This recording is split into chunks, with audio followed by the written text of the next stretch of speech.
Mesdames, Messieurs, bonjour. Très heureux d'être parmi vous pour cette émission. Quelle stratégie pour réduire les phytos en grande culture, polyculture élevage? Une émission à l'initiative du réseau Défi. Alors tout d'abord, je me présente. Je m'appelle Jean-Paul Hébrard. Je suis rédacteur en chef de TV Agri. Je vais avoir le plaisir de vous accompagner tout au long de cette émission. Vous allez voir, ça va être passionnant. Alors cette émission est totalement interactive. Ça veut dire que vous êtes plus de 500 à nous suivre en direct actuellement. Vous allez pouvoir poser des questions et merci de le faire. Alors c'est très simple. Vous avez un écran à côté de notre chaîne YouTube, vous avez un chat, vous pouvez poser vos questions et justement on aura une personne, Pauline Baudin du réseau Défi, qui me les transmettra en direct, ces questions à la fin de chaque table ronde, mais vous pouvez aussi interagir au moment du documentaire. Vous pouvez aussi réagir donc via Twitter avec le hashtag colloque Défi. Alors tout d'abord, pour bien poser les enjeux des débats qui vont suivre, je vous invite à découvrir ce reportage Images. Quelle stratégie pour réduire les phytos en grande culture, polyculture, élevage? Virginie, qu'est-ce que la filière grande culture, polyculture, élevage au sein du réseau Défi? C'est une des 6 filières que comprend le réseau Défi. Dans le cadre de ce réseau, toutes ces filières finalement se proposent de tester, d'éprouver, de diffuser des pratiques, des techniques agricoles qui permettent de réduire fortement l'usage des produits phytosanitaires. Et tout cela dans le but finalement de promouvoir des systèmes de culture qui soient multiperformants, c'est-à-dire pas uniquement performants ou économes du point de vue de l'utilisation des produits phytosanitaires, mais aussi performants sur les plans économiques, évidemment, social et environnemental. La filière grande culture, polyculture, élevage a ses propres spécificités, effectivement, et donc déjà dans le cadre du réseau Défi, elle rassemble quasiment la moitié des groupes et des exploitations engagées dans le réseau. Mais c'est aussi une filière qui cristallise un certain nombre d'enjeux, de sujets d'actualité autour de la question des produits phytosanitaires. Je pense évidemment au glyphosate, même si ce n'est pas la seule filière concernée, ou plus récemment aux néonicotinoïdes. Dans la filière grande culture, polyculture, élevage, on a 128 groupes, ce qui représente environ 1450 producteurs. Chaque groupe d'agriculteurs bénéficie de l'accompagnement et du suivi d'un conseiller, d'un animateur qu'on appelle ingénieur réseau Défi. Et c'est donc cet ingénieur réseau qui va aider finalement l'agriculteur et qui va l'amener à se questionner, à se poser les bonnes questions, à définir ses objectifs et finalement à mettre en place les moyens pour les atteindre. Et je crois que pour aller plus loin, il y a Défi XP. Défi XP, c'est un peu le volet expérimentation du réseau Défi. C'est finalement ce qui nous permet de faire ce qu'un agriculteur ne peut pas toujours permettre de faire sur son exploitation. Dans le réseau Défi, il y a 41 projets d'expérimentation, dont 13 pour la filière polyculture, grande culture, polyculture, élevage. Et tous ces projets partagent finalement un objectif commun qui est de tester les systèmes de culture innovants avec une ligne directrice qui est d'utiliser les produits phyto en ultime recours. Ça veut dire, en gros, utiliser les produits chimiques une fois qu'on a mobilisé toute la palette des leviers agroécologiques non chimiques possibles. Mais concrètement, quelle est la réduction de produits phytosanitaires observée dans le réseau Défi pour cette filière? Donc globalement, au sein du réseau Défi, les IFT baissent de 18%. Les exploitants ont réussi à baisser ces IFT en baissant à la fois leurs usages d'herbicides de 11% et aussi leur usage de hors herbicides de moins 26%. Vous noterez qu'effectivement les herbicides baissent beaucoup moins rapidement que les hors herbicides parce qu'ils sont beaucoup plus compliqués, les leviers à mettre en œuvre sont beaucoup plus contraignants. On notera que les systèmes de culture en grande culture baissent de 14% leurs IFT, là où les systèmes de polyculture élevage baissent de 23%. Ce différentiel s'explique par la mise en œuvre de leviers beaucoup plus forts et conséquents dans les systèmes de polyculture élevage, comme la mise en place de prairies temporaires, ce qui explique aussi les écarts de baisse pour les IFT herbicides, qui sont quasiment stables en grande culture, alors qu'ils baissent de plus de 18% en polyculture élevage. Comment sont collectées et traitées les données du réseau Défi? Pour le savoir, nous sommes allés voir Nicolas Chartier, responsable de la valorisation des données du réseau. Les données issues des remontées des agriculteurs sont saisies par les ingénieurs réseau dans AgroSys. Le système d'information développé par l'INRAE est dédié au réseau Défi. Pour la valorisation plus locale, c'est l'ingénieur réseau qui peut, avec AgroSys, calculer un certain nombre d'indicateurs de performance, l'IFT, le temps de travail, pour évaluer la performance du système de culture et évaluer son évolution dans le temps. voir si l'IFT baisse, vérifier que cette baisse est véridique et quelque part voir aussi comment cette baisse s'accompagne d'un point de vue multicritère sur les aspects économiques, le temps de travail, etc. Ces données sont également valorisées à une échelle plus macro, par exemple à l'échelle nationale dans le cadre de l'étude des trajectoires d'IFT, mais également pour répondre à des thématiques d'intérêt plus général, par exemple le glyphosate, le biocontrôle ou le cuivre. Direction Les Champs, où nous allons parler du groupe Défi animé par Benoît Thiré. J'anime le groupe Défi de la Creuse depuis début 2019, donc février 2019 exactement. C'est un groupe qui se compose de 10 agriculteurs, donc c'est essentiellement donc des éleveurs. Et l'objectif c'est d'aller vers un nouveau système de culture avec moins de consommation de phyto. Concrètement, ce qu'on fait, c'est qu'on fait des réunions de début de campagne avec les agriculteurs pour voir ce qu'ils veulent mettre en place. Et pendant la campagne, on les suit individuellement en allant voir leurs parcelles, en allant voir leurs essais localement. Et on fait des réunions entre eux pour qu'ils échangent. Parce que l'essence même de Défi, c'est qu'il y a un échange entre les agriculteurs. Philippe Pierron, agriculteur, a intégré le réseau Défi qu'anime Benoît. J'ai intégré le réseau Défi parce que je me sentais seul dans mon coin à vouloir diminuer les phytos et travailler avec d'autres agriculteurs qui avaient déjà démarré. C'était plus sympathique et leur expérience me permettait de démarrer beaucoup plus vite. Beaucoup de choses ont évolué dans mon système quand j'ai réduit les phytos, j'ai réduit les herbicides, j'ai arrêté les fongicides, j'ai fait du semis sous couvert. J'ai intégré le métail, j'ai intégré des plantes qui me permettent de diminuer aussi les engrais. C'est tout un ensemble, c'est plein de petits leviers qui font qu'on réduit tous les jours de plus en plus et qu'on peut aller encore plus loin. Parce qu'avant j'étais en système labour, où je labourais, je semais, je faisais qu'une seule récolte. Maintenant, quand je prends soin de mon sol, s'il pleut, je ne rentre pas dans mes parcelles. Si les conditions climatiques ne sont pas là, donc je fais un plan B, voire un plan C.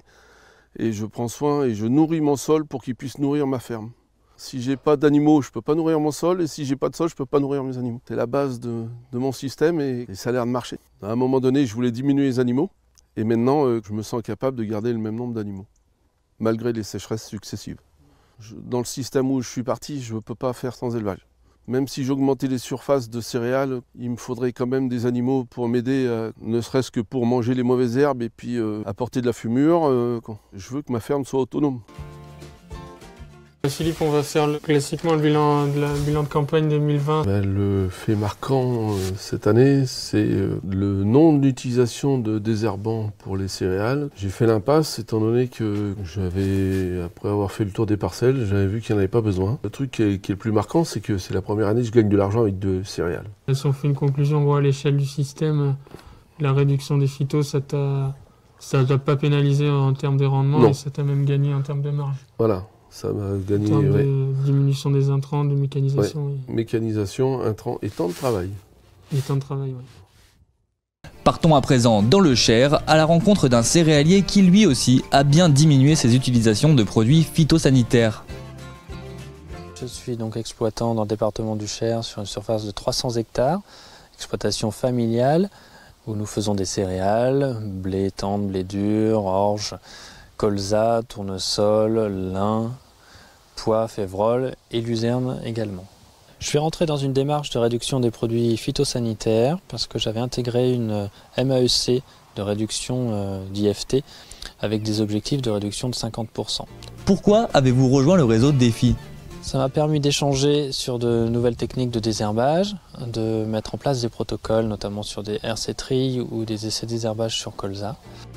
Quelles solutions mettez-vous en pratique ? J'ai allongé mes rotations puisqu'on est passé sur des rotations de 4 à 10 ans en fonction du parcellaire et des problématiques rencontrées sur ces parcelles. Il y a également le désherbage mécanique que j'ai mis en place sur toutes mes cultures qui sont semées au monograine. Ça consiste en un désherbage localisé, ce qui me permet de réduire de 2/3 l'impact IFT sur ces cultures-là. Et également, je fais de l'engrais localisé. Grâce à cette sélection de bonnes pratiques, associée à la sélection variétale, notamment pour les céréales, Sylvain a pu réduire ses IFT hors herbicide de 20 à 40% et en herbicide de 40 à 60%, pour un bilan économique largement satisfaisant. La marge brute est maintenue, voire même améliorée, sur l'ensemble de l'exploitation grâce à ce système. Ces techniques permettent de réduire donc de 2/3 les frais de désherbage sur ces cultures semées en ligne. Il y a un petit surcoût lié au binage supplémentaire, mais comme toutes ces cultures sont de toute façon binées, le gain économique est au rendez-vous. Si ces deux exemples montrent qu'il est possible de réduire ces traitements tout en maintenant un revenu intéressant, qu'en est-il pour les autres exploitants du réseau ?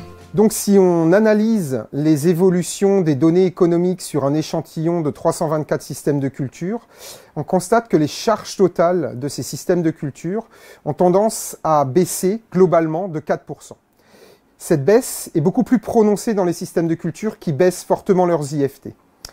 On constate également que si on rentre dans le détail, ces charges totales, et qu'on les segmente en charges opérationnelles et en charges de mécanisation, les charges opérationnelles baissent globalement de façon plus forte dans les systèmes de culture qui baissent leurs IFT. Par contre, les charges de mécanisation restent relativement stables.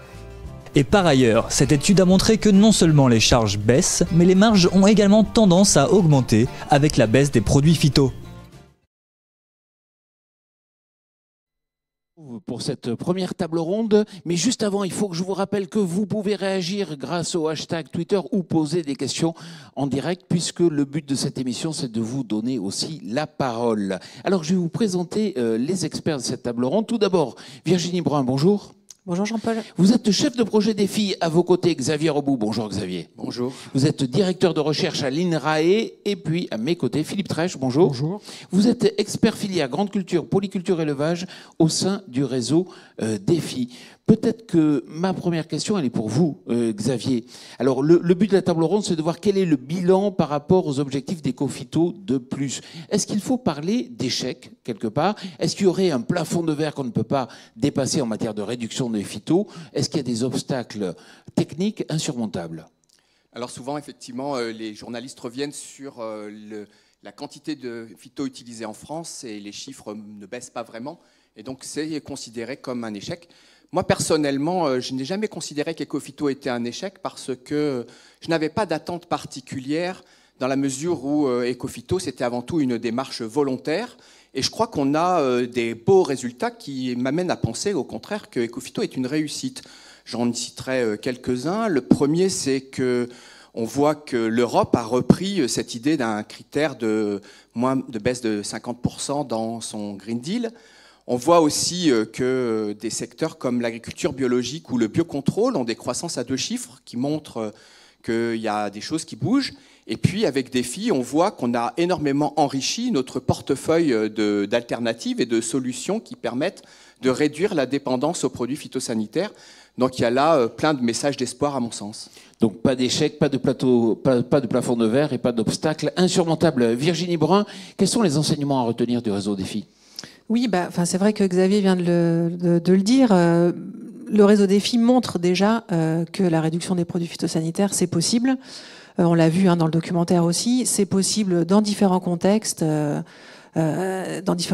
production et aussi sans dégradation des résultats économiques dans la majorité des cas. Donc, on a une petite étude qu'on avait effectuée dans le réseau Défi qui montrait que dans 80% des cas, ces réductions d'usage des produits phytosanitaires ne s'accompagnaient pas d'une dégradation des résultats économiques. Donc voilà, premier enseignement déjà.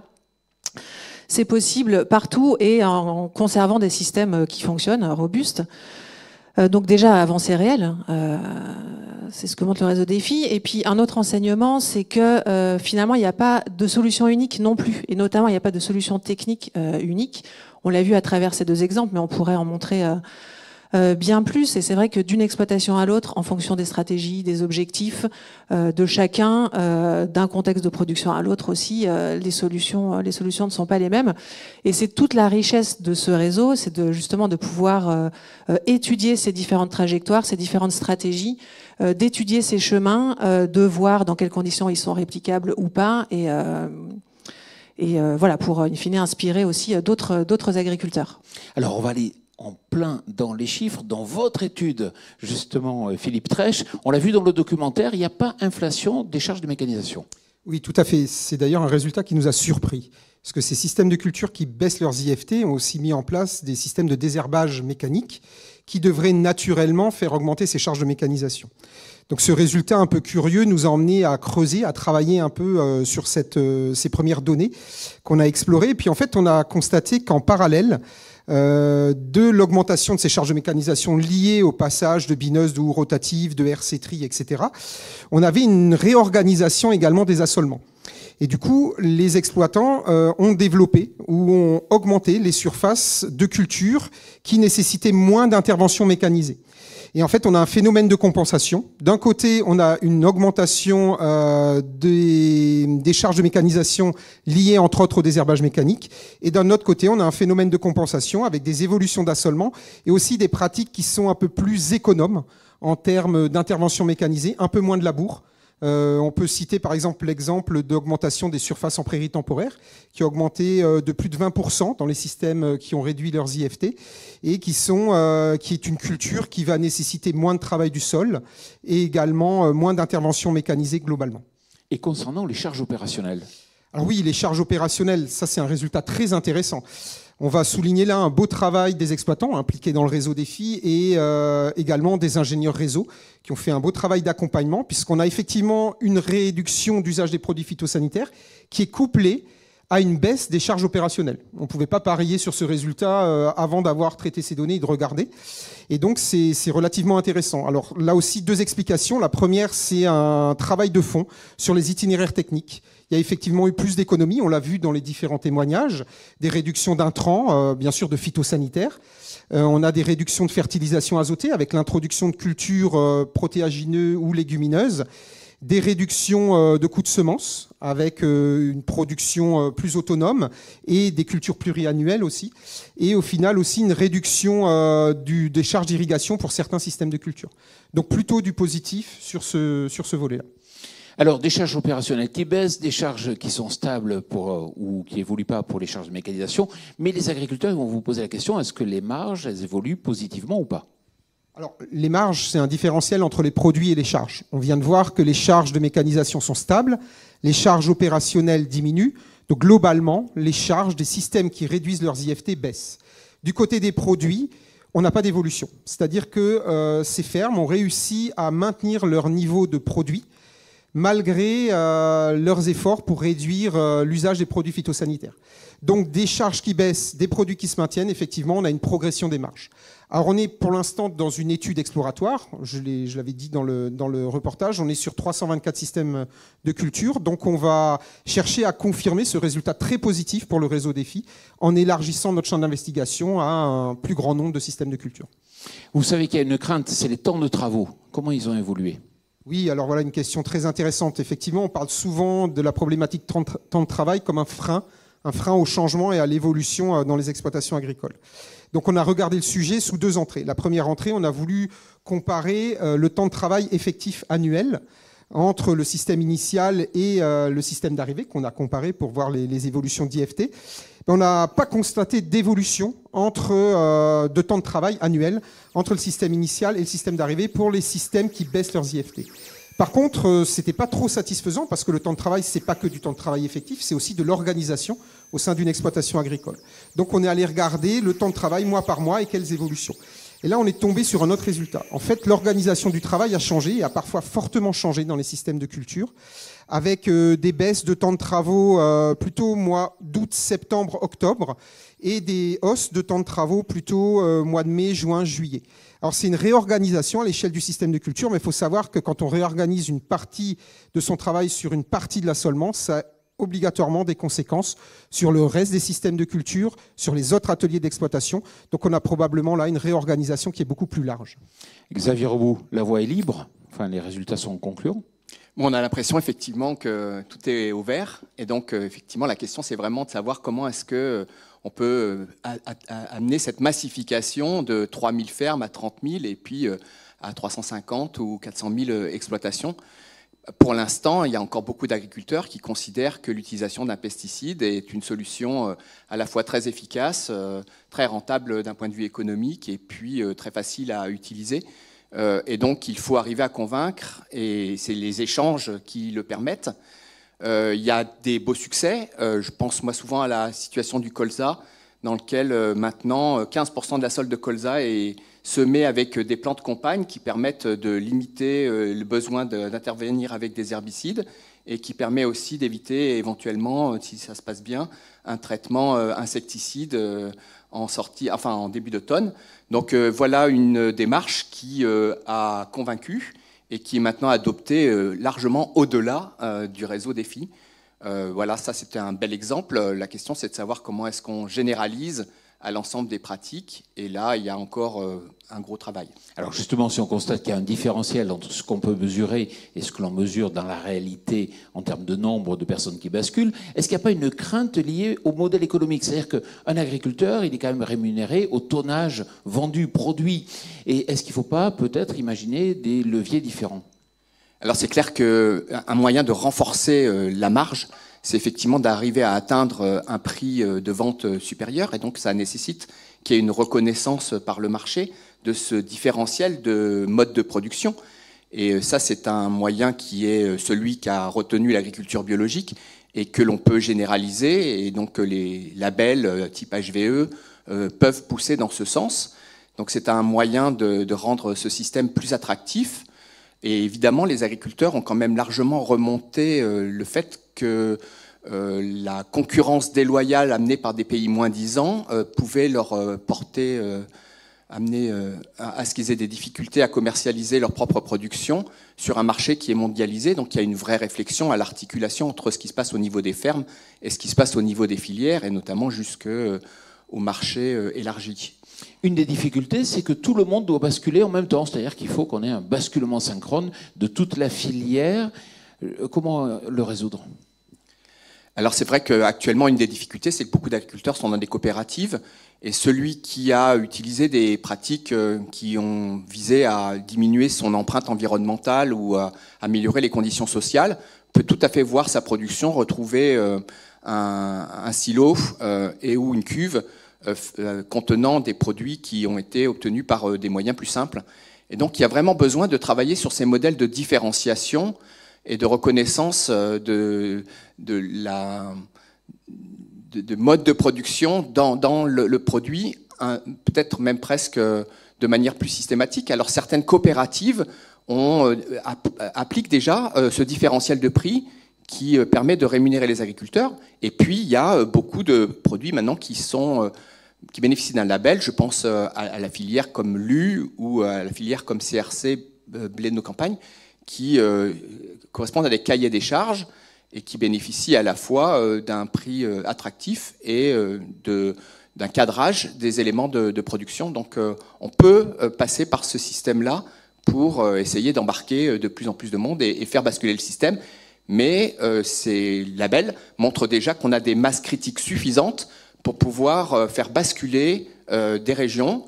Et j'aime retenir l'exemple de la filière sucrière qui a pu enfin lancer son sucre bio parce que une des industries était susceptible de tourner sur un volume suffisant de betteraves pour pouvoir garantir la fonctionnalité et la rentabilité de la sucrerie. Il y a un acteur qu'on n'aime pas beaucoup bousculer, souvent, c'est le consommateur. C'est vrai que c'est le client à tout le monde, pourtant il a un vrai pouvoir d'agir. Et quelque part, Xavier, est-ce que c'est pas le maillon faible, ce consommateur? Est-ce qu'il est vraiment cohérent? Est-ce qu'il n'est pas des fois schizophrénique? Pourquoi il refuse des produits qui ne sont pas exactement parfaits, plastiques, comme on voudrait peut-être qu'ils soient, ou tout du moins on a voulu qu'ils soient dans les décennies précédentes? Oui, Jean-Paul, vous avez raison. Je pense qu'effectivement, le consommateur a du mal à jouer son rôle. Il ne se sent pas forcément concerné. Il y a plusieurs phénomènes. D'abord, un ménage dépensait la moitié de son salaire en 1950 pour se nourrir. On est actuellement autour de 12%, et donc le prix des produits alimentaires ont énormément baissé. Et donc le consommateur n'est pas forcément prêt à payer le vrai prix, on va dire. La seconde chose, c'est qu'effectivement, vous, comme moi, vous êtes retrouvé devant le rayon des blancs de poulet, disons par exemple, et vous avez deux produits qui ne sont pas du tout au même prix, et vous cherchez qu'est-ce qui peut justifier cette différence. Et c'est très difficile de mettre en évidence qu'est-ce qui génère un tel différentiel. peut-être l'origine, peut-être l'alimentation sans OGM pour un poulet. Vous voyez qu'à la fin, ces choses-là sont peu tangibles. Et donc, dans le doute, vous pouvez repartir avec le produit ayant le meilleur prix. Il y a une vraie difficulté pour les consommateurs à voir de manière visuelle les différences sur lesquelles ils puissent appuyer leur choix.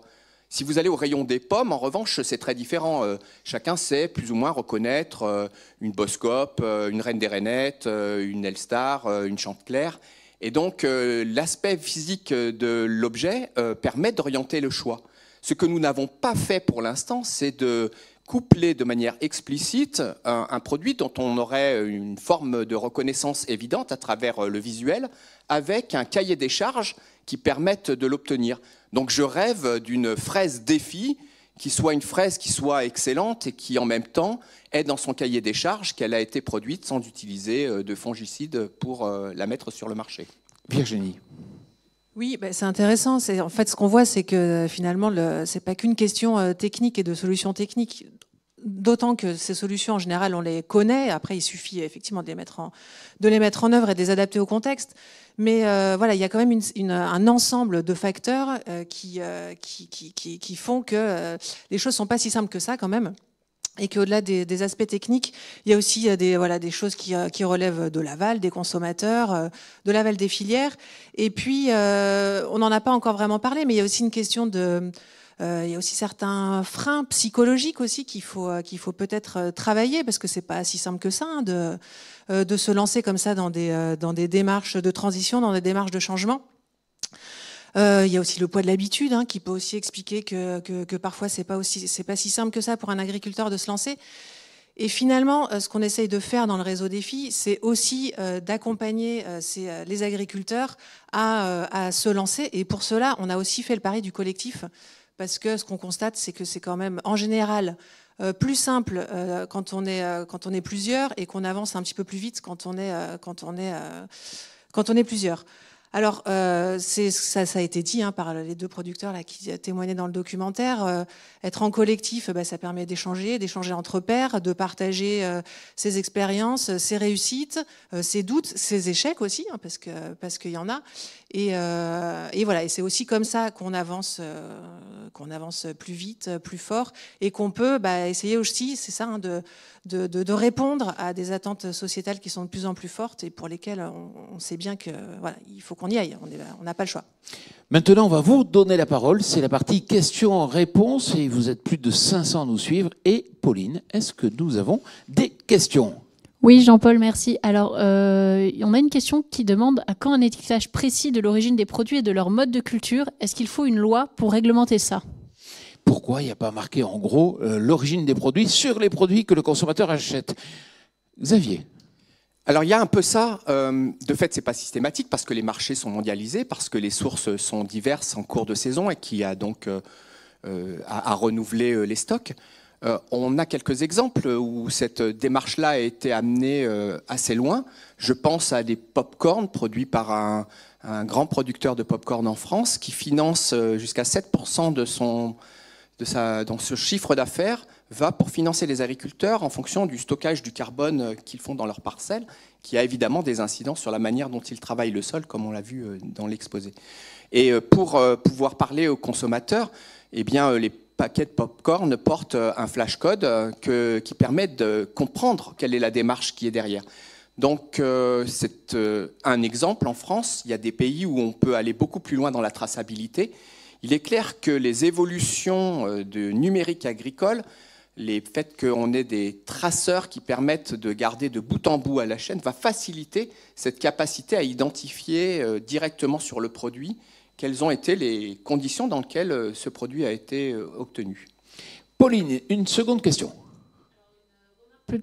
Vous m'entendez ? Oui. Alors une remarque plutôt, pour le développement terrain, nous manquons de fiches actions du même type que celle des plantes compagnes colza évoquées en exemple de réussite. Si vous voulez réagir à cette remarque. Des fiches actions.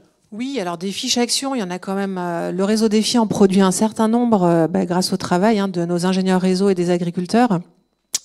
Donc des fiches, alors ce que le réseau Défi produit, c'est plutôt des fiches descriptives effectivement de solutions ou de leviers techniques. remis et replacé dans son contexte à chaque fois. Mais donc voilà, dans le réseau défi, on parle de fiches trajectoires, de fiches pratiques remarquables. Donc tout ça, c'est vraiment des solutions qui remontent du terrain, qu'on met à disposition et qui sont disponibles. Voilà, mais bon, peut-être que là, on parlait aussi de fiches actions CEPP. Oui, moi je peux compléter. Effectivement, il y a un certain nombre de systèmes qui ont obtenu des CEPP. Des certificats d'économie de produits phytosanitaires, et on trouve du coup les fiches qui décrivent ces actions-là et ces produits. Il y a d'autres endroits, le site GECO essaye de synthétiser l'ensemble des pratiques à travers des itinéraires tels que réalisés par les agriculteurs. Il y a une tentative de faire un outil sur tablette qui permette un échange renforcé entre les agriculteurs eux-mêmes. Et puis le contrat de solution piloté par la FNSEA, dans lequel il y a 41 partenaires, a lui aussi fait des fiches que vous trouverez sur Internet. Plus de 60 fiches sont disponibles. Tous ces dispositifs reprennent les grandes réussites. Et il y en a, et je pense un autre exemple qui me semble assez emblématique, c'est celui de l'utilisation des panneaux récupérateurs sur les pulvérisateurs, qui ont vraiment permis au cours des 5 à 10 dernières années de diminuer de 20% l'utilisation de pesticides pour un résultat maintenu. Et donc voilà une réponse technologique qui renvoie cette fois à des fiches de description du matériel. Virginie Brun, Xavier Rebaud, Philippe Trèche, merci pour cette expertise apportée ici en direct dans le cadre de cette émission. Alors pour diminuer les phytos, il existe de nombreuses stratégies qui sont d'ailleurs compilées dans ce document qui peut être téléchargé très simplement sur le site EcoPhytoPic, mais aussi dans le descriptif YouTube, là, juste en dessous de l'écran que vous regardez. Alors vous allez en savoir plus aussi grâce aux interviews suivantes. Images. Existe-t-il une seule stratégie pour réduire les traitements phytosanitaires? Nous avons posé la question à Irène Félix. Les ingénieurs et les animateurs du réseau défi suivent les agriculteurs. Et ce qu'on leur demande, c'est de repérer les évolutions qui sont les plus intéressantes, les plus significatives pour réduire l'usage des produits phytosanitaires. Ce qui est intéressant de constater, c'est que les chemins qui sont pris pour réduire l'usage des produits phytosanitaires ne sont pas les mêmes selon les contextes de production dans lesquels sont les agriculteurs, mais que ce qu'ils ont en commun, c'est que chaque nouvelle technique introduite, même si elle paraît être très bien référencée par le monde académique, le monde de la recherche et le monde technique, chaque nouvelle technique utilisée par un agriculteur fait l'objet d'un apprentissage. Et c'est peut-être là-dessus qu'il faut insister, pour dire que cette phase d'apprentissage, on ne peut jamais faire l'impasse dessus. Les techniques mobilisées, elles sont de différentes natures et il n'en faut pas qu'une pour réussir la baisse d'usage des produits phytosanitaires, il en faut plusieurs. Il faut à la fois être très pointu dans l'usage de chacun des produits, très efficient. Il faut être capable de remplacer un produit phytosanitaire par une autre technique, par exemple du désherbage mécanique. Il faut être capable de reconcevoir tout l'itinéraire technique, par exemple en introduisant une variété particulière ou en ajustant des doses d'azote, parce que derrière, on aura des conditions de pression de bioagresseurs qui ne seront pas les mêmes et on pourra réduire l'usage des produits. Et puis enfin, on peut reconcevoir toute la rotation, tout le système fourrager dans les exploitations d'élevage, tout le système de commercialisation pour arriver à introduire de nouvelles cultures et réduire là aussi les pressions de bioagresseurs sur des cultures qui reviennent trop souvent dans la rotation dans les systèmes de culture traditionnels. Et la mobilisation de ces différents leviers, elle n'est pas la même selon les filières. Souvent, pour diminuer significativement les traitements, il faut passer par la reconception des systèmes de culture. Une décision pas toujours facile à prendre. Défi dispose d'un réseau expérimental permettant d'éprouver ces évolutions, comme en témoigne Gilles Sauzet. Alors notre projet avec les agriculteurs démarrait sur l'amélioration des performances au niveau de l'exploitation. Sur ces exploitations, nous avons des cultures principales, qui sont essentiellement le colza, le blé et l'orge. Alors ce projet Défi XP mené avec les agriculteurs était très évolutif.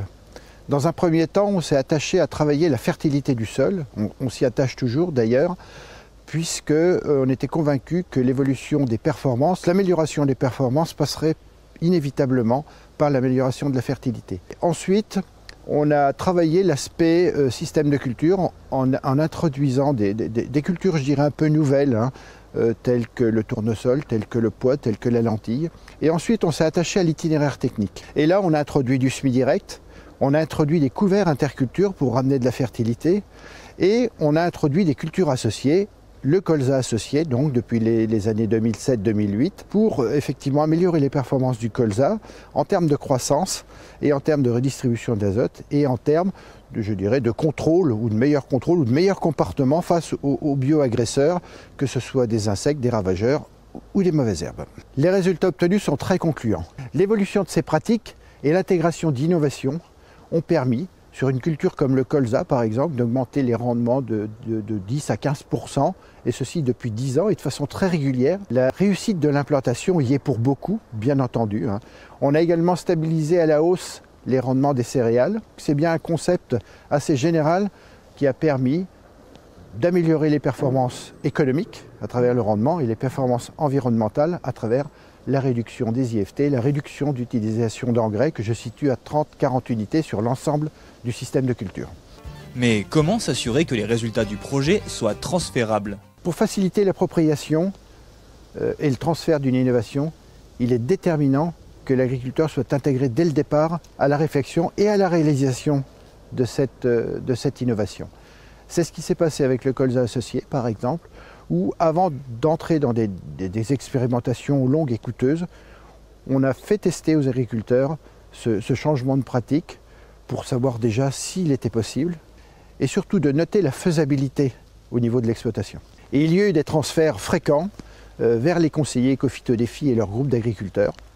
Ils viennent régulièrement visiter la plateforme CIPRE et également les parcelles des agriculteurs qui sont entrés dans une démarche d'innovation à l'échelle de l'exploitation ou sur une culture. Deuxième table ronde, comment lever les freins à la réduction des phytos? Pour y répondre, Xavier Rebout, directeur de recherche à l'INRAE, vous êtes encore avec nous et je vous en remercie. Et à vos côtés, Philippe Noyau, vous êtes président de la Chambre régionale d'agriculture Centre Val-de-Loire et président de la commission production végétale, donc des chambres d'agriculture. Mais avant tout, producteur de quoi? Alors, on est agriculteur, donc avec mon frère et mon épouse, sur une exploitation en partie céréalière, mais aussi avec des asperges vertes et des noix, donc on est sur plusieurs productions, et avec une petite activité de volaille en vente directe. Réduire les phytos, quand on est producteur sur son exploitation, c'est complexe. Expliquez-nous, ça fait peur? Ça fait pas peur. Nous, le premier objectif, la ligne droite, c'était de restaurer nos sols. En premier, restauration des sols, donc un type de sol limon hydromorphe lessivé. Donc, on voyait que les sols n'absorbaient plus l'eau et asphyxie du sol. Premier objectif, donc il y a 20 ans.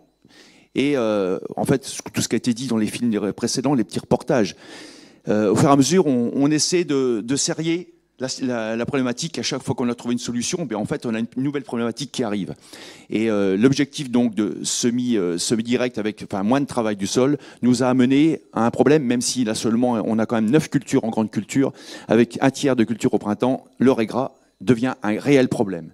Donc on a fait 2 pas en avant, 1 pas en arrière, 2 pas en avant, 1 pas en arrière. Et pour moi, la transition, c'est ça, avec...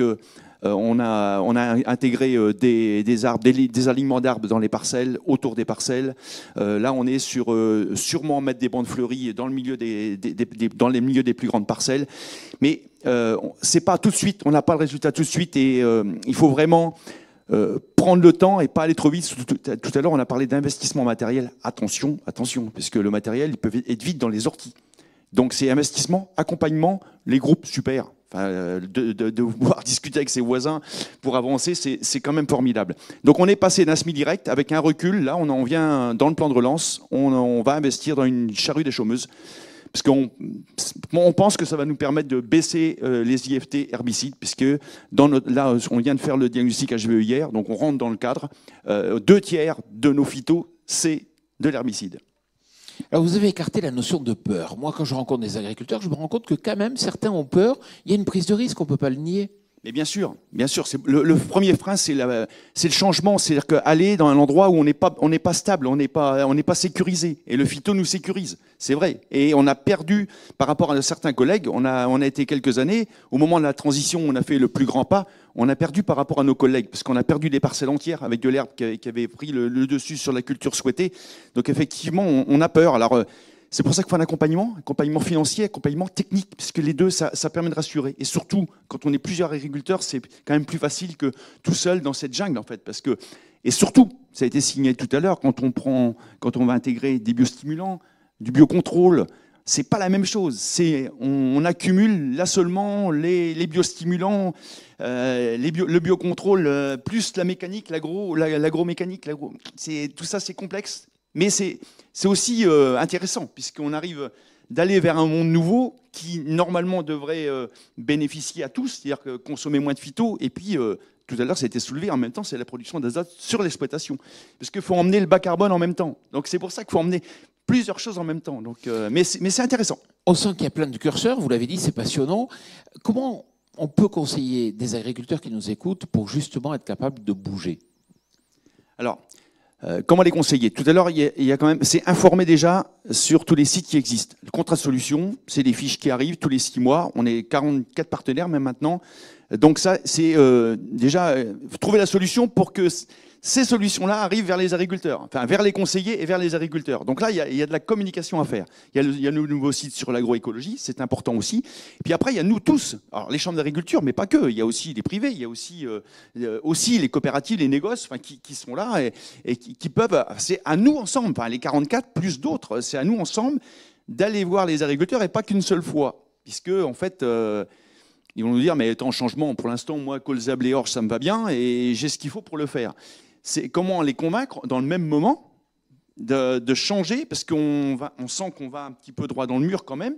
Comment faire pour changer sans perte de revenus, ça a été souligné tout à l'heure, et en intégrant toutes ces techniques-là. Donc c'est à nous tous. Les chambres ont un gros travail à faire, c'est dans notre projet stratégique national et dans les projets stratégiques régionaux, c'est d'apporter l'information et d'apporter un service, après l'agriculteur choisit ou pas, mais d'apporter un service à tous les agriculteurs dans les 2 à 3 ans qui viennent, donc un service individuel ou collectif. Le collectif, je pense, qu'il est très intéressant, mais il y a des agriculteurs qui veulent avoir un conseil stratégique phyto que pour eux et qui ne veulent pas forcément prendre du temps et avoir du temps, ou alors ils n'ont pas de temps pour aller en groupe. Xavier Rebout, vous l'avez dit tout à l'heure, c'est vrai qu'il faut bouger. On est dans une époque qui est formidable parce que tout bouge. Et quelque part, c'est l'occasion ou jamais d'évoluer. Il y a notamment des nouvelles sources de revenus, la biométhanisation par exemple. Comment on peut innover en matière sur les modèles économiques pour être capable de lever un peu la pression qu'on a uniquement sur la production et sur le tonnage vendu dont vous avez parlé? Moi, j'étais d'accord avec Philippe sur le fait qu'effectivement, ça donne ces lettres de noblesse que de travailler sur la cohérence de son système. Et là, le métier d'agriculteur s'enrichit. On a vu aussi qu'il y avait effectivement d'autres évolutions dans le même temps. Le critère, on ne change pas un système si on ne change pas les méthodes et les critères pour l'évaluer. On a donné beaucoup trop de poids à l'économique directe et on voit qu'en fait, pour arriver à modifier les systèmes, c'est ce qui est souvent cité dans les reportages, il y a la nécessité de trouver des nouveaux débouchés, il y a la nécessité de coupler des actions ayant plusieurs retombées positives. Et donc c'est clair que l'utilisation des couverts d'interculture à valeur énergétique, les CIV, ont libéré des marges de manœuvre pour gérer autrement l'interculture et utiliser ces intercultures pour leur pouvoir nettoyant, par exemple. Donc là, un couplage entre l'ouverture d'une méthanisation sur un territoire qui autorise les agriculteurs à diversifier leur rotation et à amener donc du coup des marges de manœuvre pour améliorer leur système. Globalement, quand même, il sera vraiment important de faire évoluer la comptabilité agricole. Il est clair qu'actuellement, il y a peu de choses qui différencient un agriculteur qui fait des efforts pour le social, pour l'environnement ou pour sa santé, d'un agriculteur qui ne prend pas ces critères en compte et qui reste sur les approches les plus simples possibles. Leurs comptabilités peuvent être très similaires. Et donc, on voit là une marge de manœuvre pour essayer de faire rentrer ces performances qui ne sont pas directement marchandes dans les critères de performance. Alors on commence à le voir avec la labellisation des exploitations et HVE a amené de manière concomitante un crédit d'impôt de 2 500 € par exploitation, ce qui n'est pas négligeable et qui est un début de reconnaissance de l'importance de tous ces autres critères. Mais il faut qu'on aille beaucoup plus loin dans la possibilité d'identifier comment est-ce que ces autres dimensions, la santé, l'évolution de la biodiversité, peuvent donner lieu à une reconnaissance. Et ça, c'est exactement la démarche qui est actuellement en réflexion au sein de l'ensemble des pays européens pour la mise en place de l'éco-régime et donc le pilier vert de la PAC. Xavier, baisser les phytos, évoluer, Ça veut dire quelque part réfléchir avec un prisme de la diversité. Vous avez un GAEC que vous aimez citer, c'est le GAEC Ursule. Est-ce que vous pouvez nous expliquer? Oui, j'aime beaucoup cet exemple et il passe très bien parce qu'effectivement, il est emblématique. Tout le monde peut sans doute pas faire la même chose, mais au sein du GAEC Ursule, qui a reçu un prix pour ça, il y a une particularité, c'est que chaque parcelle reçoit plusieurs espèces, jusqu'à 6 espèces différentes en même temps. Et donc, du coup, l'agriculteur ne va pas re-rentrer dans sa parcelle pour mettre une protection phytosanitaire. Et selon les années, il va perdre telle ou telle espèce à l'intérieur de ce mélange. Quelquefois, il perd son poids à cause d'Aphanomyces. Quelquefois, il perd une autre espèce. Donc, il ne sait pas précisément ce qu'il va récolter, mais il est sûr de récolter un peuplement complet parce que les plantes vont compenser la place libérée par les espèces qui vont être détruites. Et en fait, tout son système tient parce que derrière, en fait, il s'est organisé avec un trieur sur l'exploitation qui lui permet de passer son stock progressivement dans le trieur pendant les mois d'hiver et de rejoindre les standards du marché pour valoriser tout ce qui a été correctement trié. Et la portion qu'il n'arrive pas à trier, il l'exploite lui-même sur un atelier animal. Vous verrez les informations sur ce GAEC Ursule sur Internet et c'est une exploitation tout à fait emblématique. Philippe Noyau, il faut changer. Qu'est-ce que vous attendez, vous, de votre distributeur, coopérative ou négoce, je ne sais pas, pour justement accompagner les agriculteurs dans le changement? Nous sommes coopérateurs en partie, puisque effectivement, je demande à ma coopérative de m'apporter un assolement. Et un assolement légumineuse. Et le réel problème, alors il n'y a pas forcément un marché, maintenant c'est à nous ensemble de le créer, peut-être toute la chaîne. Il y a des initiatives, entre autres sur l'ouest de la France, de réunir du producteur jusqu'au consommateur, jusqu'au cuisinier, dans les cantines, en passant par les GMS, bien sûr, en passant par les grossistes. Donc j'attends de ma coopérative qui rentre dans ce genre d'organisation pour me proposer une diversification de production rémunératrice et qui rentre bien dans mon assolement, entre autres en amenant de l'azote, puisque c'est quand même le nerf de la guerre. Je pense que le centre, c'est quand même l'azote sur l'exploitation. Ça nous permet d'être moins dépendants de l'extérieur. Philippe, une toute dernière question. On a des questions justement du public, mais une toute dernière question. L'enjeu, c'est de massifier le changement. Comment on peut aider les 300 000 agriculteurs à franchir le pas? L'aider, j'en ai parlé un petit peu tout à l'heure, c'est de communiquer avec eux et c'est d'arriver à aller vers eux. Et le souci, c'est, y compris pour ceux qui ne sont pas moins réceptifs. Donc on a mis ensemble avec l'État, entre autres, l'initiative RAP, donc c'est sur des exploitations défis ou 30 000, d'accueillir des agriculteurs. Donc ça, c'est une solution. Mais en fait, c'est une multitude de solutions. Les chambres d'agriculture donc dans leur projet, ont bien dit on va aller dès maintenant proposer aux agriculteurs, alors payant ou pas payant, ça peut être aussi de l'information, dire voilà, sur ces sites-là, vous pouvez avoir des informations pour votre changement, on peut vous accompagner aussi, mais il y a aussi, je pense bien sûr à l'INRA et aux instituts qui sont là aussi, et à nous ensemble de communiquer auprès des agriculteurs par rapport à toutes les occasions qu'on peut avoir pour les sensibiliser sur cette problématique où on est bientôt au pied du mur. Alors, se faire accompagner par toutes les aides, relance, etc., les PCAE, il y a quand même des accompagnements. Ça, c'est la partie mécanique et après, il y a l'accompagnement vraiment de l'agriculteur sur la technique, sur le changement de pratique. Ça bouge sur les réseaux sociaux. On a des questions. Pauline, la première question. Alors oui, on a une première question sur le retour de l'élevage dans les systèmes en grande culture, par exemple pour valoriser les couverts ou les cultures ratées. Une réponse courte. Moi, je connais quelques initiatives. Alors attention, il faut le déboucher aussi. Donc, entre autres avec du mouton, sur des agriculteurs donc sans terre, qui font un contrat avec plusieurs céréaliers pour alors soit des parcelles où il y a trop d'herbe, ou des parcelles qui sont destinées donc des cives, enfin des cultures intermédiaires, où là donc l'éleveur peut donc faire pâturer ses animaux sur ces surfaces-là. Donc on a quelques exemples, mais attention aux débouchés en même temps. C'est-à-dire que c'est encore de la construction ensemble, mais des contrats éleveurs-céréaliers, moi je pense que c'est vraiment une très bonne solution. Xavier. Oui, effectivement, les animaux peuvent valoriser la période d'interculture. Les méthaniseurs sont une autre manière de valoriser ces cultures qui sont sinon peu facilement valorisables. Et puis, moi j'aime bien cette logique du troc entre voisins. Et donc là aussi, il y a de la marge. On a vu que des plateformes d'application sur Internet permettaient de faciliter ces échanges qui permettent de trouver un débouché local pour ces productions. Une seconde question. Alors oui, justement, sur la méthanisation. La méthanisation ne va-t-elle pas augmenter les surfaces en culture et donc augmenter les produits phyto? Ah, Xavier. Non, je pense pas. Je pense que la méthanisation n'amène pas cette contrainte. Il faut qu'évidemment il y ait une matière première utilisable par les méthaniseurs qui soit d'une qualité suffisante pour standardiser derrière le processus. Mais pour autant, ils peuvent pratiquer le mélange. Et s'il y a quelques adventices au milieu de la culture de cive, ça ne pose pas de problème particulier dans le méthaniseur. Est-ce qu'il y a une troisième question? Oui. Oui, alors du coup, on va en prendre une dernière question. Est-ce que des modélisations de changement de système directement appliquées à l'exploitation existent et sont utiles pour lever les freins? Xavier?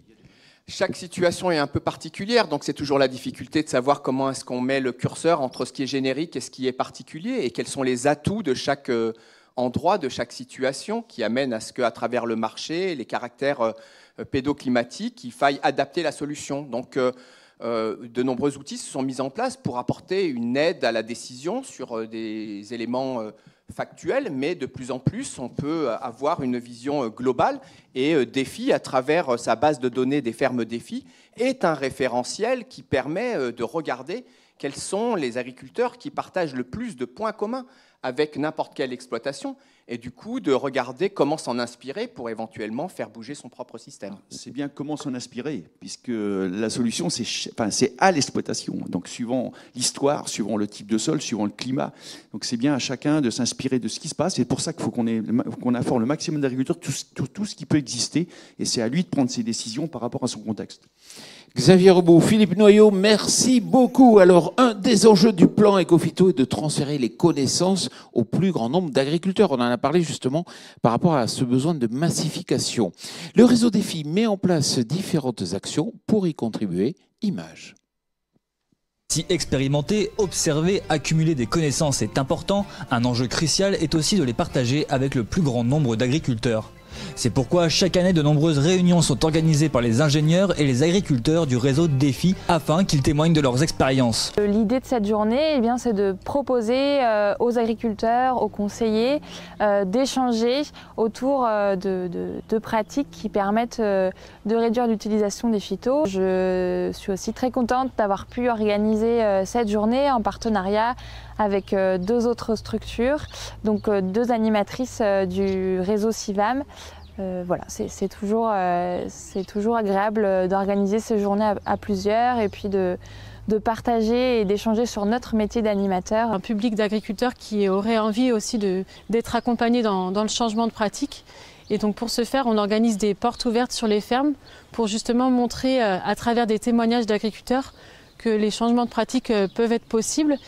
L'objectif aussi, c'était de pouvoir faire de l'interconnaissance entre les membres de nos deux réseaux. On apprend du groupe, nous on a appris d'un groupe Défi aussi. L'évolution de la ferme a fait qu'on est passé en bio en 2018 et c'est aussi grâce à se former entre paysans et voilà. On fait les choses bien, on peut communiquer dessus, on fait des choses mal aussi, on apprend aussi avec les autres. On a accepté de participer à cette demi-journée pour faire découvrir notre exploitation, notre nouveau système innovant de séchage en grange. Il n'y en a pas beaucoup dans notre région. Et on voulait faire découvrir notre procédé aux autres exploitants qui viennent à cette demi-journée. On trouve intéressant de partager notre façon de faire et qui en plus est novatrice et qui permet aux autres de s'y poser des questions, de voir comment ça fonctionne et essayer de leur donner des idées s'ils veulent changer. Ok, mais qu'en ont pensé les visiteurs ? Le fait d'avoir ces retours d'expérience, ça permet de voir d'autres systèmes de production, de voir en fait par rapport à leur système à eux, qu'est-ce que je peux leur apporter de plus. Donc moi, ce que cette journée m'apporte, c'est déjà la rencontre avec d'autres agriculteurs qui sont déjà dans le système un peu et qui, de par leur expérience, me permettent de savoir si oui ou non déjà ce projet est adaptable à mon exploitation.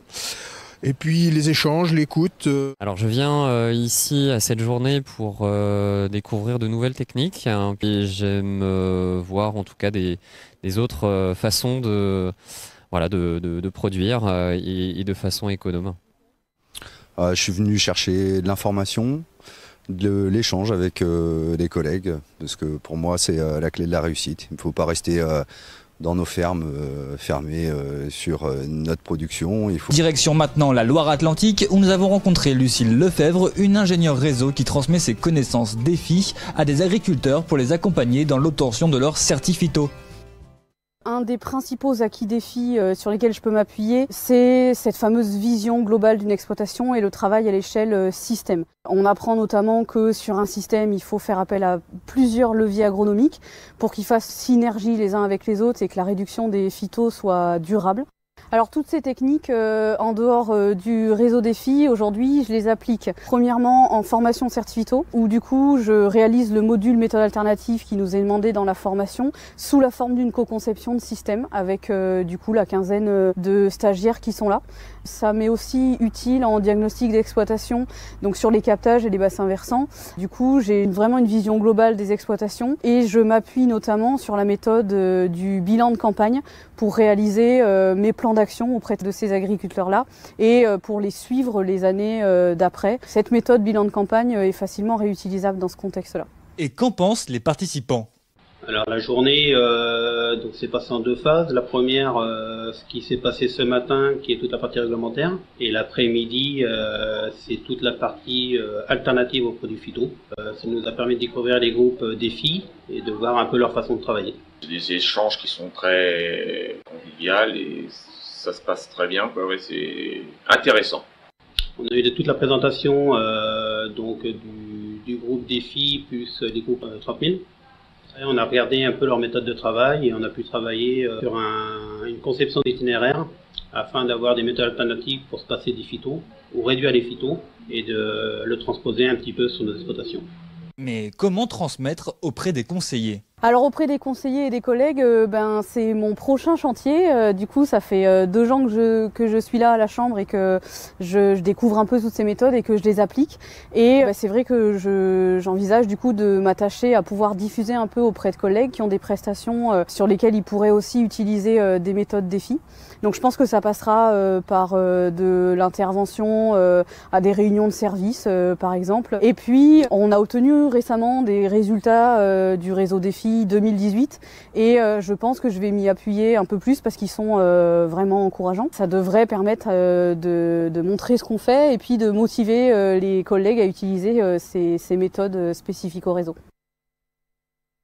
Les agriculteurs évoluent, on évolue, l'agriculture est en mouvement, mais quelle est l'implication de l'aval? C'est le thème de cette 3e table ronde et j'ai le plaisir d'accueillir Marie Stankoviak. Bonjour Marie. Bonjour. Vous êtes enseignante-chercheuse à Junia, à Lille, et juste à vos côtés, Véronique Darras. Bonjour. Bonjour Jean-Paul. Vous êtes responsable qualité fruits et légumes, membre du projet agroécologie au sein de Carrefour. Alors juste avant de vous donner la parole, je vais quand même poser cette question. Allonger sa rotation, d'accord, mais encore faut-il avoir les débouchés en face. Et justement, on en a parlé un peu à la table ronde et on va voir le témoignage d'un agriculteur qui nécessite que cela est vraiment important pour lui, image. Le point déterminant pour réussir dans ce genre de démarche, c'est d'être bien encadré avec un bon conseil technique que l'on retrouve notamment au sein du groupe DEFI. Être persévérant, garder en tête sa notion de marge brute, ne pas impacter économiquement sa structure et surtout bien connaître les failles de ces systèmes que l'on met en place pour anticiper d'éventuelles problématiques liées à la météo. Il y a 2 principales difficultés auxquelles j'ai été confronté qui sont la main-d'œuvre. Grosse problématique de main-d'œuvre pour trouver des personnes qualifiées. Et la deuxième, de trouver des débouchés. Sans débouchés, on ne peut pas diversifier et avoir une dizaine de cultures. Et grâce à ma coopérative Accéréales, on a développé ces débouchés qui ont permis d'allonger ces rotations.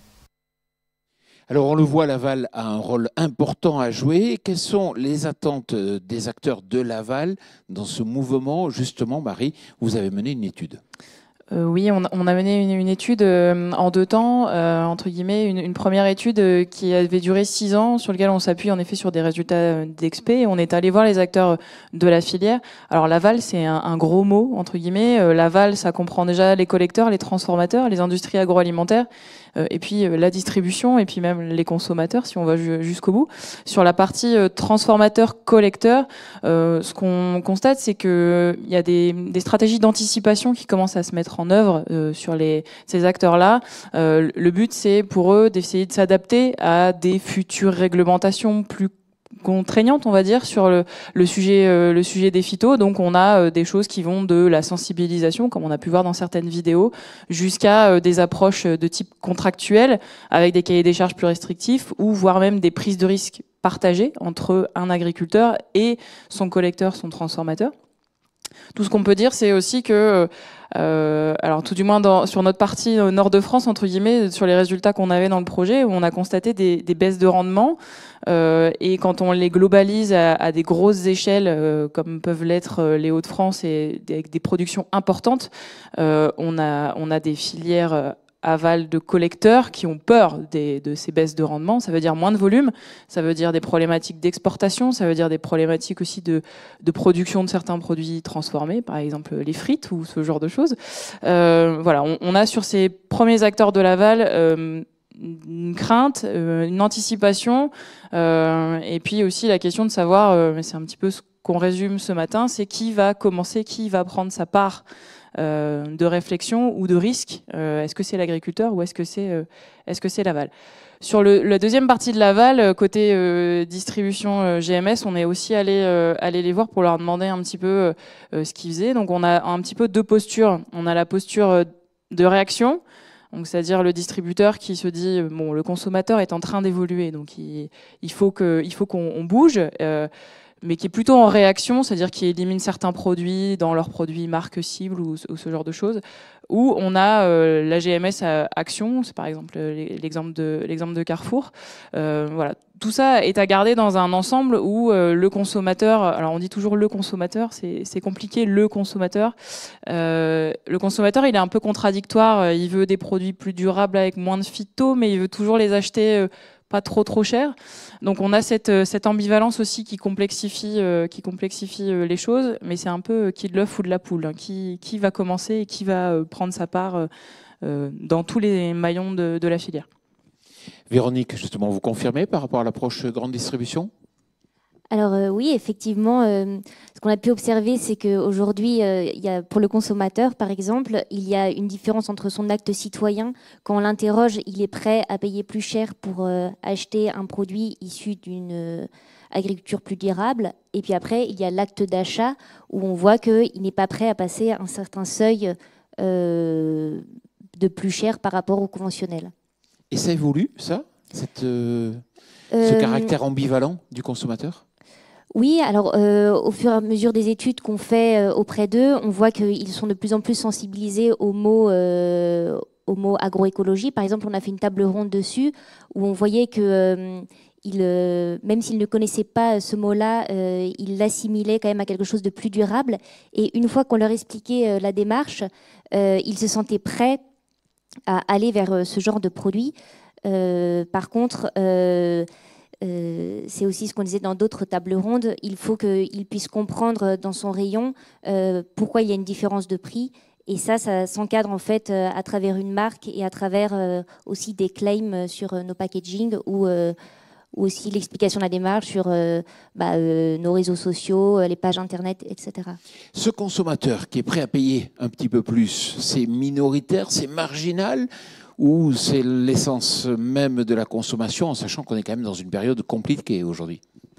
Alors en tout cas, c'est ce qu'on a essayé de faire avec nos filières qualité Carrefour, c'était d'aller dans une 3e voie, à mi-chemin entre le conventionnel et l'agriculture biologique, pour proposer des produits à un prix accessible, tout en valorisant la prise de risque de l'agriculteur qui s'engage vers une suppression totale ou partielle de pesticides chimiques de synthèse en culture. Et vous êtes prêt à mieux payer l'agriculteur qui fait un effort justement pour diminuer ses traitements? Alors oui, puisque la prise de risque, en fait, elle doit être partagée entre tous les maillons de la chaîne. Ce qu'on a fait, c'est que pour chaque filière qualité Carrefour qu'on lance ou sur lesquelles on lance un projet de réduction des phytos, on voit avec eux quels sont les surcoûts engendrés et on définit avec eux un cost plus qui leur permet de s'y retrouver financièrement. Et pour être très concret, Véronique, vous êtes prêt à payer plus 10, plus 20, plus 30, plus 50 ? Alors, on est prêt à payer plus 15% plus cher. Alors, c'est un seuil qu'on s'est fixé parce que au-delà de ce seuil, on se rend compte que le consommateur ne suit plus. Et du coup, tout le monde serait perdant. Le producteur ne pourrait plus valoriser sa prise de risque et le consommateur ne trouverait plus dans nos rayons un produit plus vertueux. Marie, c'est intéressant ce que vous avez dit. Est-ce que quelque part, l'aval, c'est plutôt un frein ou un accélérateur de la mutation ? Parce qu'on s'intéresse toujours à l'agriculteur, mais il y a l'aval. Est-ce qu'il ne freine pas ?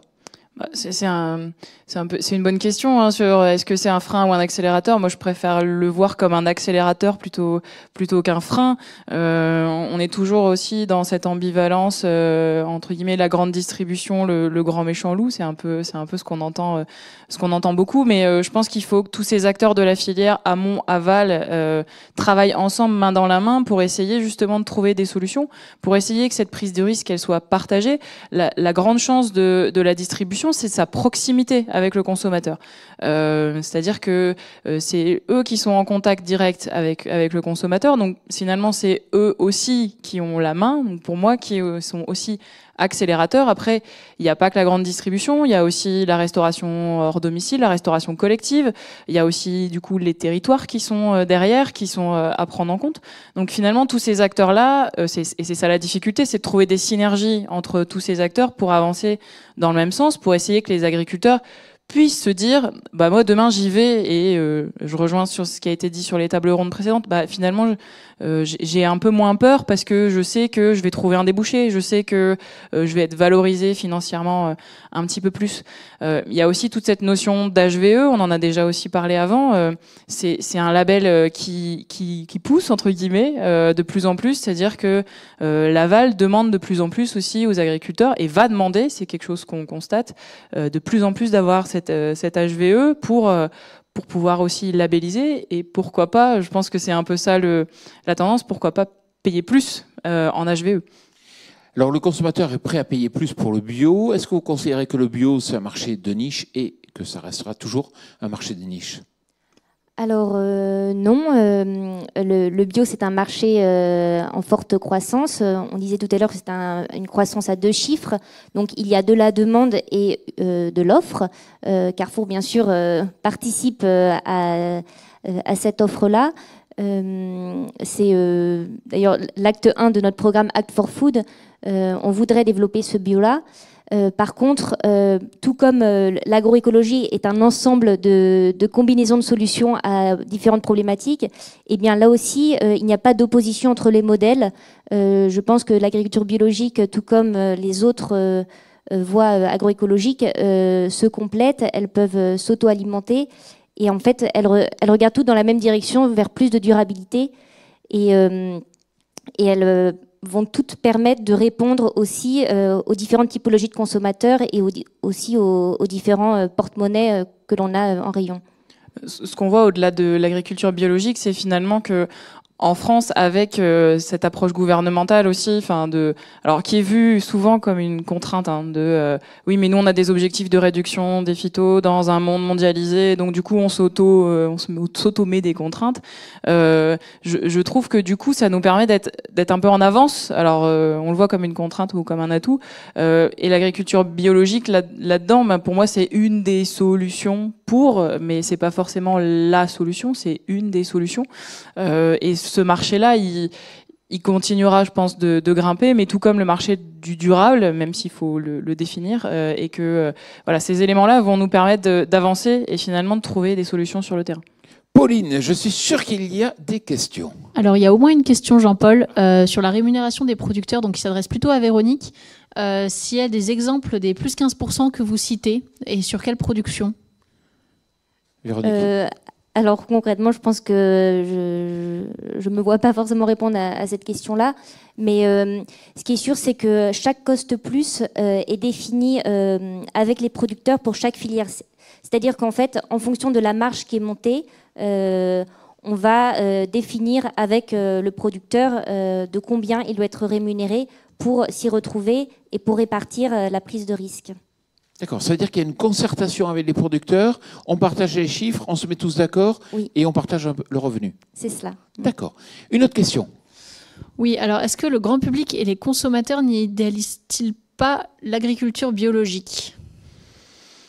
Oui, mais tout comme il idéalise aussi l'agriculture de manière générale, le consommateur, si tant est qu'on peut encore dire le consommateur, il voit l'agriculture derrière chez lui, ou il voit l'agriculture de ce qu'il envoie par sa fenêtre, et donc du coup il a forcément une image un peu idéalisée. C'est pareil sur l'agriculture biologique. Je pense que de toute façon, il y a aussi beaucoup de sensibilisation, de pédagogie et tout ça à faire sur le consommateur français pour qu'il comprenne d'où vient ce qu'il mange. Est-ce qu'il y a une autre question? Oui. Alors, une réponse dans le chat, au cas où certaines personnes ne suivraient pas le chat, par rapport au plus 15%, c'est le cas de la pomme de terre. Comme ça, tout le monde est au courant. Et donc, une dernière question, est-ce que les acteurs de Laval commencent à collaborer et y voient-ils un intérêt? À collaborer ensemble, oui. C'est ça la question. À pas jouer chacun pour soi, mais à jouer l'union sacrée. Alors oui, de plus en plus. Alors c'est ce qu'on constate en Hauts-de-France, c'est que finalement on les a enquêtés une première fois en 2018-2019, et en les revoyant en 2020, on constate que entre-temps, donc sur un pas de temps assez court, ils se sont mis ensemble pour certains pour réfléchir à des solutions pour limiter les phytosanitaires sur certaines filières, voire même sur plusieurs filières de la grande culture. Donc ça montre finalement qu'aujourd'hui, ces acteurs-là, ils commencent à travailler ensemble, même s'ils sont concurrents pour certains, parce que ça doit aller dans le même sens. Donc oui, en effet, il y a de plus en plus de collaboration, que ce soit les agriculteurs entre eux, mais aussi finalement aussi les acteurs de Laval entre eux. Très bien, Marie-Véronique, merci beaucoup. On va se retrouver juste après ce jingle pour voir ce qu'il en est du futur. Images.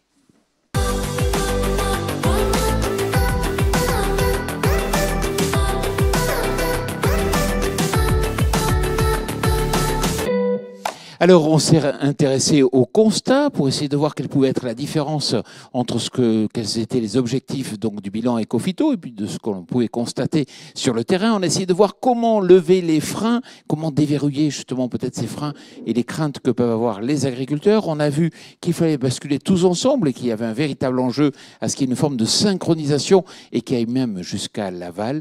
Et pour finir, on va s'intéresser à l'innovation et puis aussi à ce qu'on pourrait faire de mieux dans le futur. Et pour cela, j'accueille à nouveau Virginie Brun. Rebonjour. Rebonjour. À vos côtés, Julien Foss. Vous êtes directeur adjoint du département développement durable et numérique au sein de France Stratégie dans les services du Premier ministre. Bonjour. Bonjour. Et puis Xavier Robout, toujours en fil rouge donc de ces tables rondes, directeur de recherche à l'INRAE.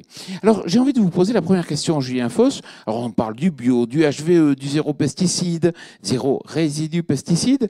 Comment le consommateur va s'y retrouver dans cette jungle ? Alors je pense qu'il a du mal à s'y retrouver de manière générale. On a publié en août dernier un rapport à France Stratégie consacré aux performances économiques et environnementales de l'agroécologie.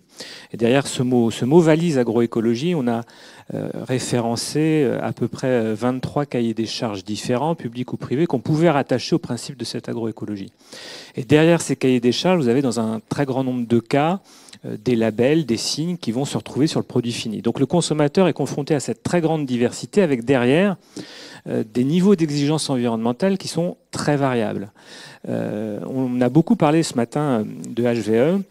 Derrière ce label HVE, vous avez différentes modalités d'obtention du label. Et vous avez l'option A, où on respecte un certain nombre de critères, et l'option B, où on va avoir en fait un ratio entre le prix des intrants utilisés dans une exploitation et le chiffre d'affaires de l'exploitation. Et donc vous avez pour un même label deux types différents d'obtention, et très clairement pour le consommateur ça devient très difficile à comprendre et à appréhender. Donc je pense qu'il faut être absolument vigilant sur le niveau d'exigence, sur la manière dont le consommateur peut appréhender ces exigences, notamment d'un point de vue environnemental, parce que ça conditionne conditionne l'acceptabilité de ces labels et le prix qu'il est prêt à mettre sur la table pour acheter des produits qui vont être plus exigeants, qui vont rendre plus de services au niveau environnemental. On pourrait se dire que le bio, c'est connu. Il est prêt à payer plus pour des produits bio. HVE, c'est pas vraiment connu. Alors, du côté HVE, il y a effectivement un déficit de notoriété qui s'explique aussi par la jeunesse en gros du label par rapport à la bio qui a maintenant une petite quarantaine d'années d'antériorité. Et là, c'est aussi du ressort des professionnels et des pouvoirs publics d'expliquer clairement ce qu'il y a derrière HVE, ce qu'est HVE, ce qu'il n'est pas, la différence avec le bio. Ça a été dit tout à l'heure à la précédente table ronde, il y a effectivement de la place pour tous les cahiers des charges, tous les référentiels qui conduisent à cette accélération de la transition agroécologique. Mais il faut expliciter, il faut communiquer, et ça c'est un point essentiel. Parce que c'est vrai qu'il faut qu'il ait, ce consommateur, une perception d'une valeur ajoutée. Et s'il a un sigle comme HVE qu'il ne connaît pas encore, il va falloir communiquer. Est-ce que agroécologie n'aurait pas été un terme qui tombe sous le sens peut-être plus facilement et qui aurait pu concurrencer le bio ? Alors, oui, il y a une question de concurrence. Le problème de l'agroécologie, c'est la manière dont on le définit. Vous avez la définition scientifique, qui d'ailleurs ne fait pas tout à fait consensus. On va utiliser moins d'intrants, on va mieux utiliser les ressources qui sont apportées par la nature. Une fois qu'on a dit ça, vous pouvez mettre finalement tout un tas de pratiques agricoles, tout un tas de systèmes de production. Et ce qui faisait aussi l'intérêt du mot valise agroécologie lorsqu'il a été porté notamment en 2014 dans la loi d'orientation agricole, c'est qu'il était suffisamment large pour permettre au plus grand nombre d'agriculteurs vraiment de s'engager dans cette transition. Donc, je ne suis pas convaincu qu'utiliser un label agroécologique qui aurait derrière une très grande ou une trop grande variété de pratiques, ce serait rendre service à la transition agroécologique et maintenir les différents labels. À partir du moment où on explique exactement ce qu'il y a derrière, ça peut être sans doute plus intéressant. Xavier Robout, à l'INRAE, vous innovez. On a vu, il faut de l'innovation technique, il faut de l'innovation économique aussi. Est-ce que justement, il ne faut pas s'inspirer de modèles qui ont marché? Par exemple, c'est qui le patron?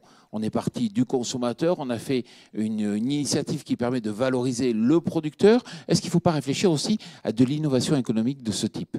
Oui, c'est un très bon exemple, Jean-Paul. Moi, j'aime beaucoup le cas du lait d'herbe que les Allemands plébiscitent, qui est un lait qui est produit par des vaches qui broutent au champ. Et pour ça, il y a besoin d'avoir une traçabilité du fait qu'elles n'étaient pas dans une stabulation en train de manger du tourteau de soja et du maïs en silage.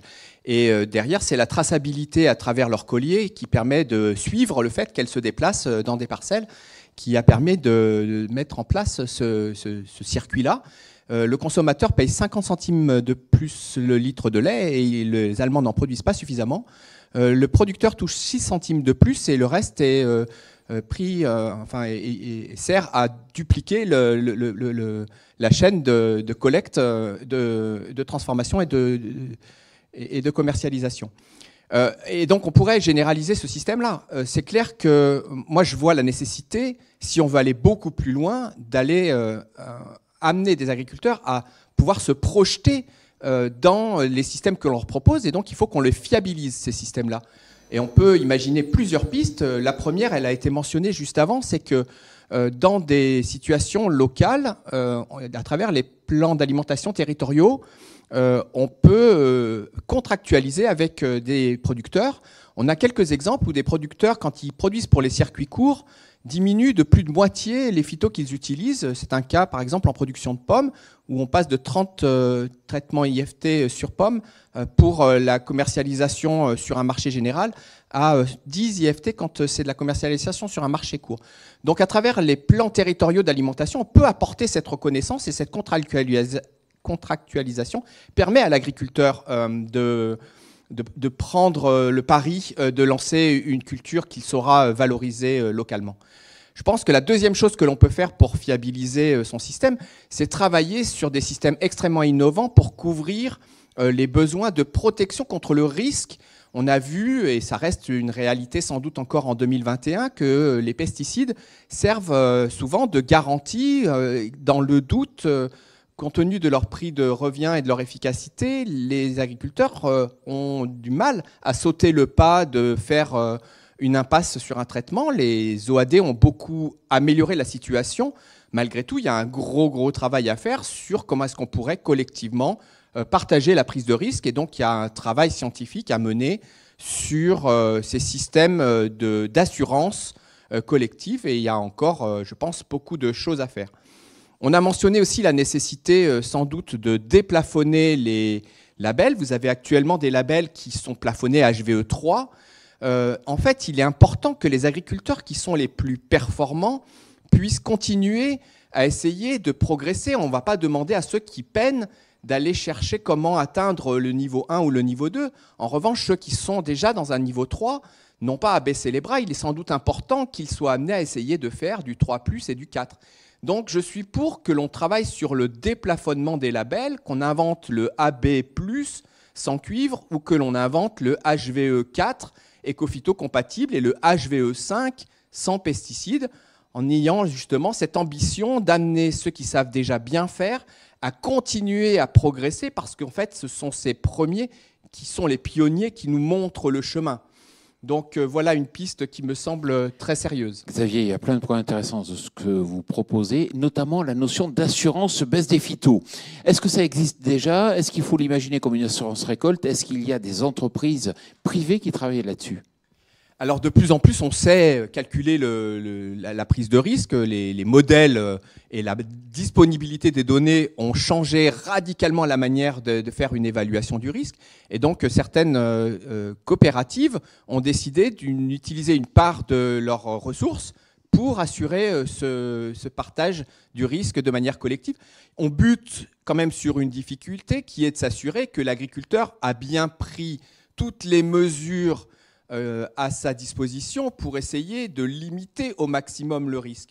Et donc, il y a encore un travail autour de la traçabilité, mais la traçabilité étant présente, rien ne s'oppose à ce que les systèmes d'assurance se développent beaucoup plus.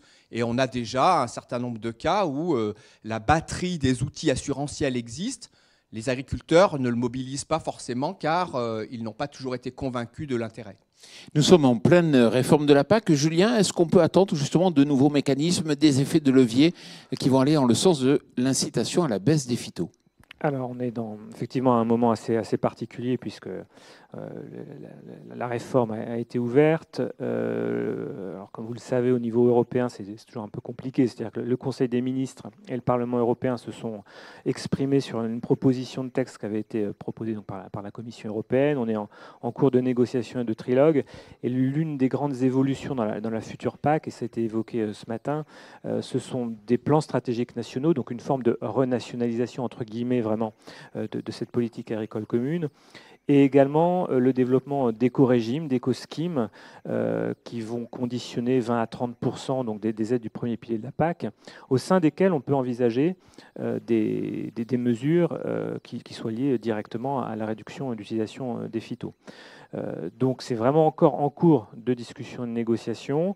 On peut bien évidemment aussi, et ça fait partie des points de négociation avec les acteurs agricoles, envisager d'intégrer dans ces éco-schemes les cahiers des charges qui existent, et notamment HVE.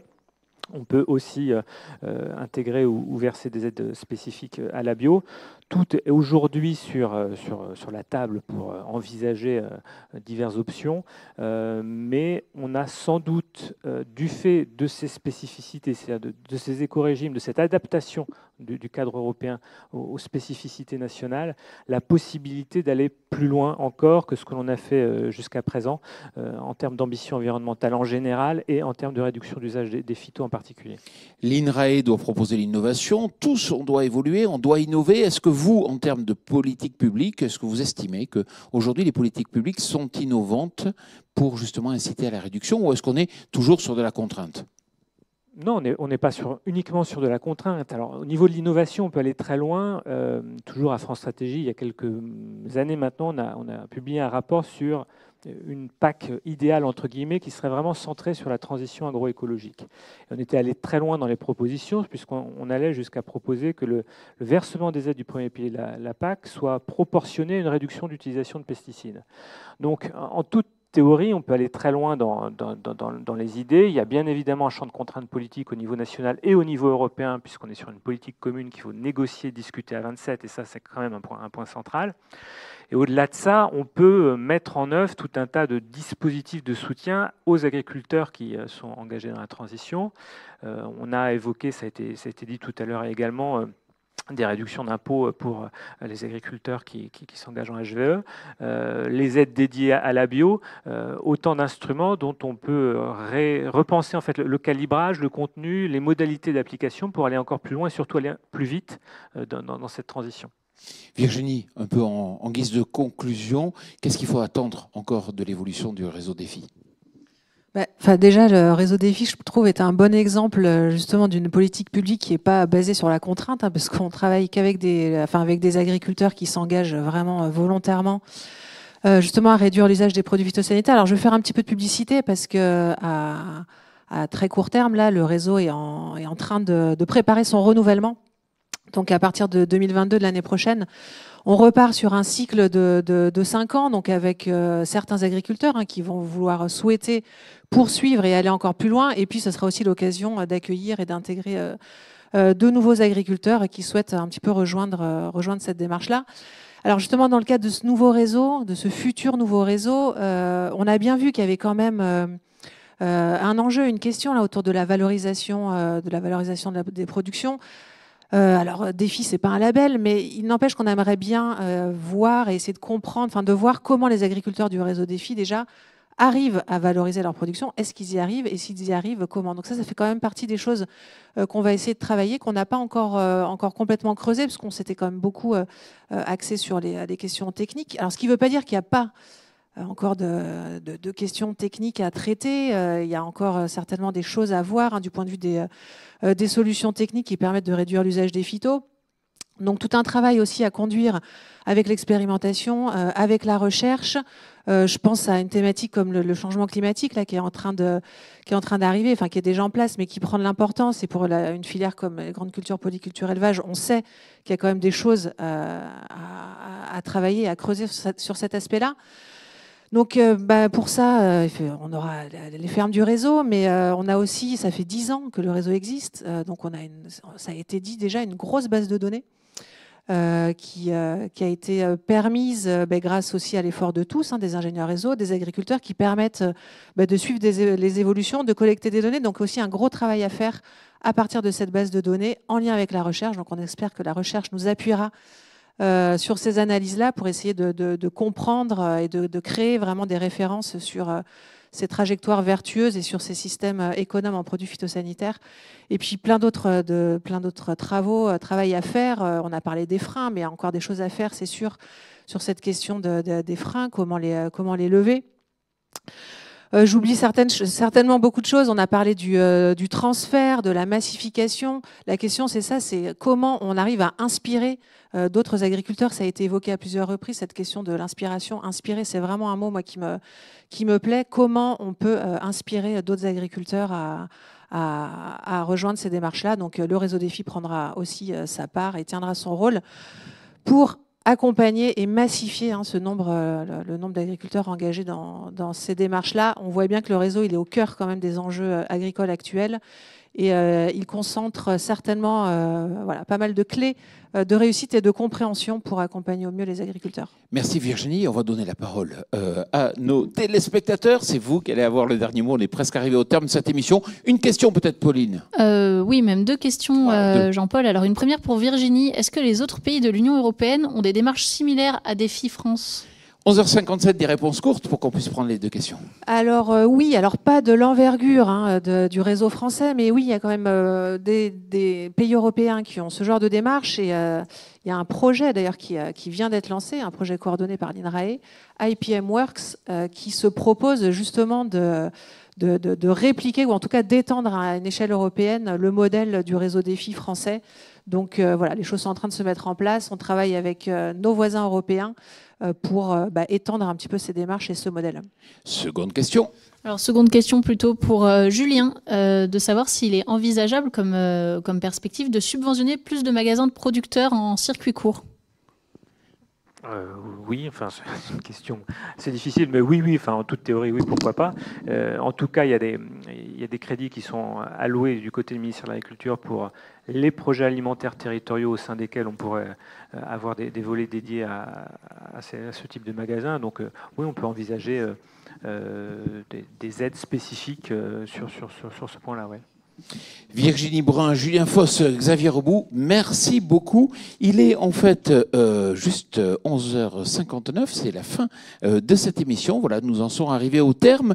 Je dois vous signaler qu'une série de colloques, du même type que celui que vous vivez là actuellement en direct, seront déclinés en région au cours du second semestre de l'année 2021. Donc prenez bien date et bien sûr, ils auront un ciblage qui est adapté aux problématiques et aux enjeux des régions concernées. Alors pour finir, je tiens à remercier tous les participants à cette émission, les experts dans le documentaire, ici en direct sur ce plateau, ainsi que l'équipe organisatrice et le réseau Défi, l'équipe technique Nouvelle Campagne qui en a assuré la réalisation, et puis vous, bien sûr, les téléspectateurs qui avez répondu présents à ce rendez-vous à l'initiative du réseau Défi. À bientôt.